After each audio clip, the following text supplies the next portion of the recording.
Welcome to Not Milk Never Milk. Subscribe if you're lactose intolerant. You start by protecting data and getting the license you need. Back up your PC and create a restore point. Once done, verify Windows 11 Home is fully updated. Make sure you have a valid enterprise MAK or KMS key or an organizational entitlement such as Microsoft 365 E3. Next, confirm your device meets enterprise requirements. With backup complete and the key in hand, you move immediately into the Edition Change steps in Settings to begin the upgrade. You now change the Edition and activate. Go to Settings, System, Activation, choose Change Product Key, and paste the Enterprise MAK or GVLK. Proceed and let Windows install Edition features.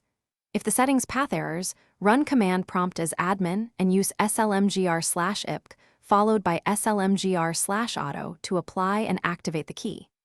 Once activated, make sure to join your corporate domain or Azure AD so policies, provisioning packages, and licensing sync correctly. This ties the device to your organization. Finish by verifying activation and enabling enterprise controls. Open Settings to confirm Enterprise Edition, run WinVer to validate the build, then enable Group Policy, BitLocker, and any endpoint protections via Intune or local management. Make sure Windows Update for business and telemetry settings match your organization.